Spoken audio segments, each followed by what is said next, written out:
అందరికీ నమస్కారం. ఎలా ఉన్నారు అందరూ?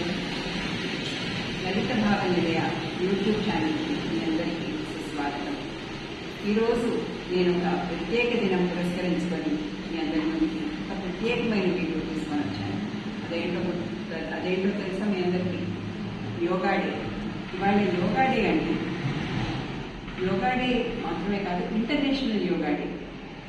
మన భారతదేశంలో ప్రభవించి పుట్టి పెరిగిన యోగా ఇంటర్నేషనల్ గుర్తింపు పొందింది అంటే అది మనందరికీ ఎంత గర్వకారణం కదా. గత 12 ఏళ్ళుగా మనం ఈ ఇంటర్నేషనల్ యోగా డే జరుపుకుంటున్నాం. ముందుగా ఓంకారంతో ప్రారంభించిన యోగా, తరువాత శాంతి మంత్రం చదువుకోవడం ద్వారా చక్కటి ప్రారంభం చేసిన వాళ్ళం అవుతాం. ఇవన్నీ పద్మాసనంలో మొదలు పెడితే ఎంతో మంచిది.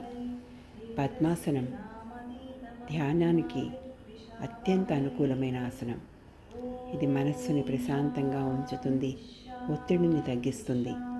వెన్నెముకను నిటారుగా ఉంచడం ద్వారా పొత్తి కడుపు భాగంలో రక్త ప్రసరణ పెరిగి జీర్ణక్రియ కూడా మెరుగుపడుతుంది. ఆ తర్వాత భుజాల దగ్గర, చేతులు, మణికట్టు ప్రాంతంలో చేసిన చిన్న చిన్న ఎక్సర్సైజెస్ ద్వారా మనం వార్మింగ్ అప్ ఎక్సర్సైజెస్ మొదలు పెడతాం. అలాగే తలను, మెడను అటు ఇటు మనం తిప్పుతూ చిన్నపాటి ఎక్సర్సైజెస్ చేస్తాం. దీనివలన మెడ నరాలు కూడా ఉత్తేజితమై మెడ నొప్పులు అవి రాకుండా ఉంటాయి. ఇవి యోగా మొదలు పెట్టేటప్పుడు మనం చేసే మొట్టమొదటి warming up exercises. Butterfly stretch. ఈ బటర్ఫ్లై స్ట్రెచ్ వలన కాళ్ళ భాగాలు, కాళ్ళ పై భాగం, నడుము కింద భాగం ఇదంతా బాగా స్ట్రెచ్ అవుతుంది. పెల్విక్ ప్రాంతంలో అంటే స్త్రీలకు పొత్తి కడుపు బిందు భాగంలో రక్త ప్రసరణ బాగా మెరుగుపరుస్తుంది.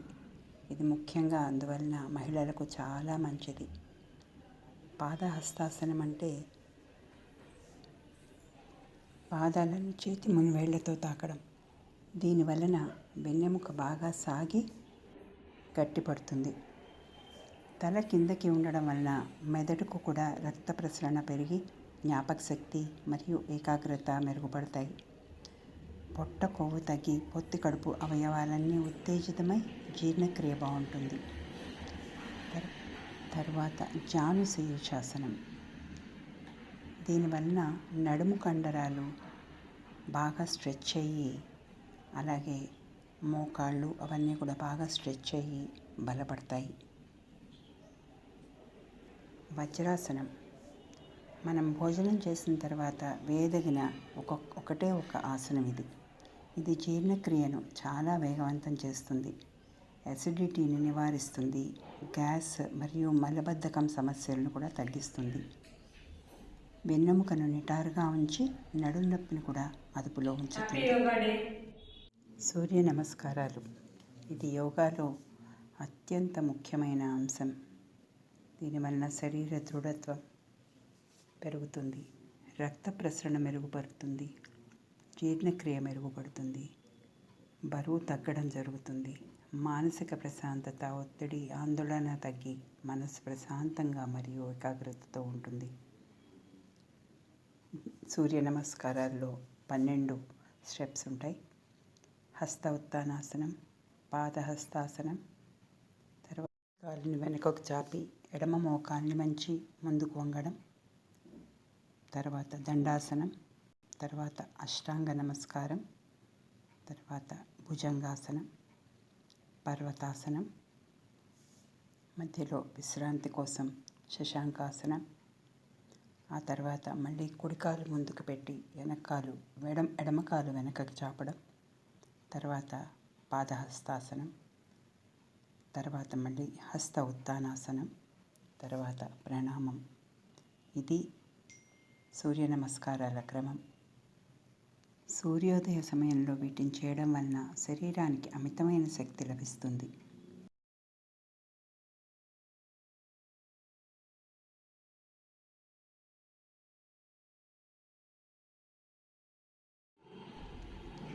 వృక్షాసనం. ఇది శరీర సమతుల్యతను పెంచుతుంది. ఒక కాలిపై నిలబడడం వలన శరీర బ్యాలెన్స్ మరియు స్థిరత్వం పెరుగుతాయి. నరాల వ్యవస్థను సమన్వయం చేస్తుంది. కాళ్ళు, మడమలు మరియు మోకాళ్లను బలోపేతం చేస్తుంది.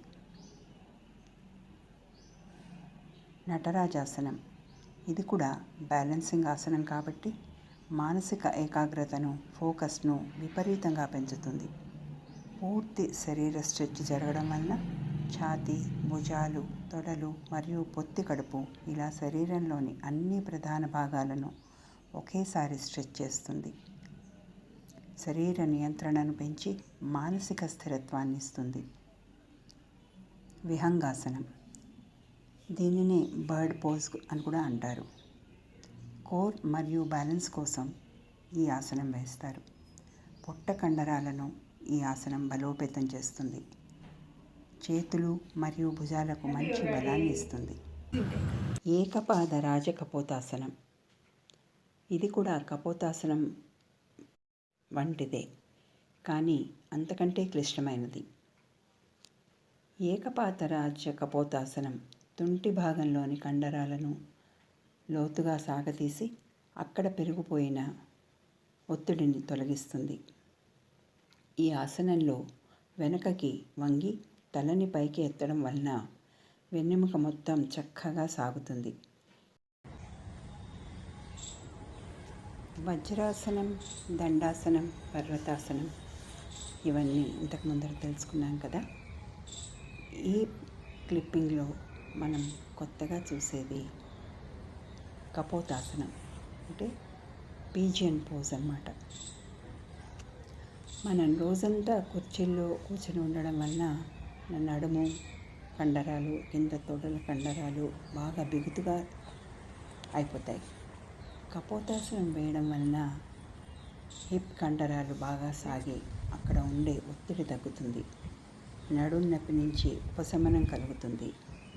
నడుము కింది భాగంలో వచ్చే నొప్పికి ప్రధాన కారణం హిప్స్ బిగుతుగా మారడమే. ఈ ఆసనం ద్వారా నడుము కండరాలు రిలాక్స్ అయ్యి లోవర్ బ్యాక్ పెయిన్ నుంచి మంచి ఉపశమనం లభిస్తుంది. అంతేకాదు సయాటికా పెయిన్ కూడా తగ్గుతుంది. సయాటికా పెయిన్ అంటే నడుము నుంచి కాలు వెనుక భాగానికి వెళ్ళే సయాటిక్ నరంపై ఒత్తిడి పడడం వలన తీవ్రమైన నొప్పి రావడం. కపోతాసనం ఆ నరం చుట్టూ ఉండే కండరాన్ని స్ట్రెచ్ చేసి సయాటికా నొప్పిని తగ్గించడంలో సహాయపడుతుంది. ఇంకా జీర్ణక్రియ మెరుగుపడు. వజ్రాసనం గురించి మనం ఇప్పుడే చెప్పుకున్నాం కదా. దీని తర్వాత పృష్ఠాసనం అంటే మన వెనుక భాగం అన్నమాట. దీనివలన వెన్ను బలం పెరుగుతుంది. ఛాతీ విస్తరించి ఊపిరితిత్తుల సామర్థ్యాన్ని పెంచి శ్వాసక్రియను కూడా మెరుగుపరుస్తుంది. ఆ తర్వాత మలాసనం. ఇది హిప్ ఓపెనర్ అని అనుకోవచ్చు. ఇది హిప్స్ మరియు కాళ్ళ కండరాలను బాగా తెరుస్తుంది. మలబద్ధకం తగ్గడానికి సహాయపడుతుంది. లోయర్ బ్యాక్ నొప్పుల నుండి ఉపశమనమిస్తుంది. మత్స్యాసనం. ఇది థైరాయిడ్ పనితీరును మెరుగుపరుస్తుంది. శ్వాసకోశ సమస్యలను తగ్గిస్తుంది. ఛాతీ విచ్చుకోవడం వలన ఆస్తమా వంటి శ్వాసకోశ సమస్యలు ఉన్నవారికి ఉపశమనం కలుగుతుంది. రోజంతా కంప్యూటర్ల ముందర కూర్చోవడం వలన వచ్చే మెడ, భుజాల నొప్పులను తగ్గిస్తుంది.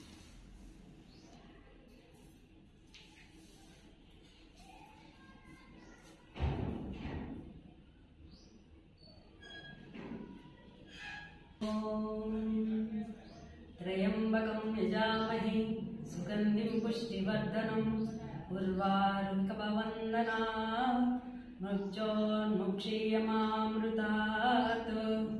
ఓం శాంతి శాంతి శాంతి.